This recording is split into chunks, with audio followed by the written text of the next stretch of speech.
प्रिय मित्रों, जय श्री कृष्ण। मैं हूं आचार्य डॉक्टर विष्णु कुमार मिश्रा और आपका इस खास एपिसोड पर बहुत बहुत स्वागत करता हूं, बहुत बहुत अभिनंदन करता हूं। आज के परिवेश में चारों तरफ कोई ऐसी जगह नहीं है जहां चोरी का मामला इधर उधर न सुनाई दे। लोग ज्योतिषियों के पास, विद्वानों के पास, पंडितों के पास ये पूछने आते हैं कि पंडित जी, हमारी वस्तु गुम हो गई है, हमारी वस्तु चोरी हो गई है, तो वस्तु कब मिलेगी, कहाँ मिलेगी, किस दिशा में मिलेगी, तो बहुधा लोग पूछने आते हैं।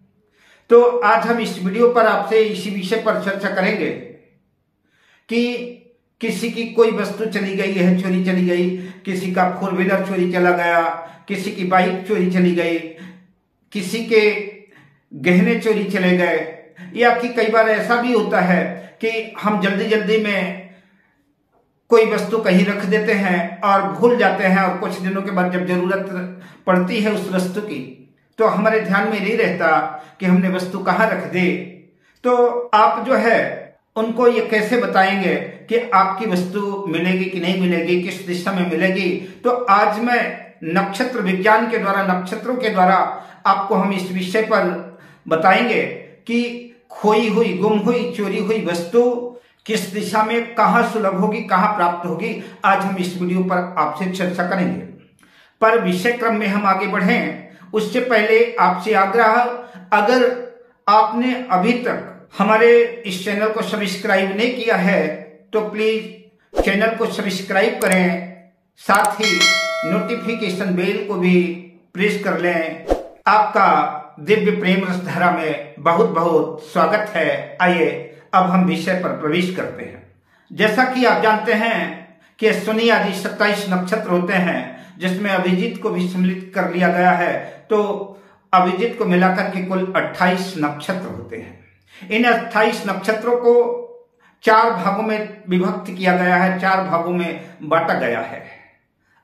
अंध, मंद, मध्य और सुलोचन, इन 4 भागों में 7-7 नक्षत्रों को अलग अलग संज्ञाएं दी गई है।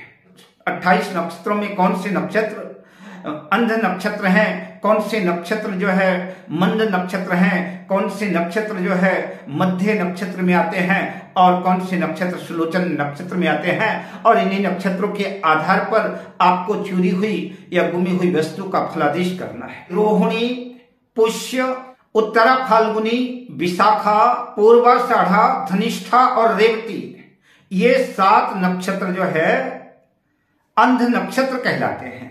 इन नक्षत्रों में चोरी गई हुई वस्तु, गुमी हुई वस्तु पूर्व दिशा में जाती है। इन नक्षत्रों में गुमी हुई वस्तुओं की मिलने की संभावना भी बड़ी प्रबल रहती है, और लगभग 3-4-5 दिन के अंदर गुमी हुई, चोरी हुई वस्तु लगभग जो है अंध नक्षत्र में मिल जाती है।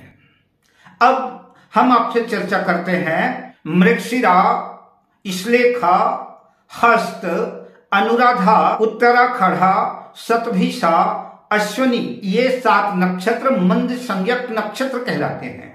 इन नक्षत्रों में चोरी गई हुई, गुमी हुई वस्तु दक्षिण दिशा की ओर जाती है। इन नक्षत्रों में चोरी गई हुई, गुमी हुई वस्तु को प्राप्त करने के लिए, खोजने के लिए अथक प्रयास करना पड़ता है, मेहनत ज्यादा करनी पड़ती है, और वस्तु मिल जाती है लेकिन विलंब से मिलती है। अब हम आपसे चर्चा करते हैं भरणी, आद्रा, मघा, चित्रा, ज्येष्ठा, अभिजित और पूर्वा भाद्रपद, ये 7 नक्षत्र जो है मध्य नक्षत्र कहलाते हैं। इन नक्षत्रों में चोरी गई हुई या गुमी हुई वस्तु पश्चिम दिशा में जाती है। इन नक्षत्रों में चोरी गई हुई, गुमी हुई वस्तु सुनाई तो पड़ती है लेकिन उसके मिलने की संभावना कम रहती है। अब हम आपसे चर्चा करते हैं कृत्तिका, पुनर्वसु, श्रवण, पूर्वा फाल्गुनी, स्वाति, मूल और उत्तरा भाद्रपद, ये 7 नक्षत्र जो है ये सुलोचन नक्षत्र कहलाते हैं। इन नक्षत्रों में गुमी हुई, चोरी हुई वस्तु उत्तर दिशा की तरफ जाती है, और ना तो ये सुनने में आती है, न सुनाई पड़ती है और न मिलती ही है। तो आप इस तरह से अंध, मंद और मध्य और सुलोचन नक्षत्रों को जानकर के कि कौन कौन से नक्षत्र अंध नक्षत्र में आते हैं, कौन से नक्षत्र मंद नक्षत्र में आते हैं, कौन से नक्षत्र मध्य और सुलोचन नक्षत्र में आते हैं, ये जान करके आप इस विषय को किसी को बता सकते हैं कि आपकी वस्तु किस दिशा में मिलेगी, प्राप्त होगी, मिलेगी कि नहीं मिलेगी। हम आगे चल करके आपको इसी प्रश्न को, इसी का उत्तर प्रश्न कुंडली के माध्यम से देंगे। तब तक हम आपसे लेते हैं विदा, शुभकामनाओं के साथ। जय श्री कृष्ण।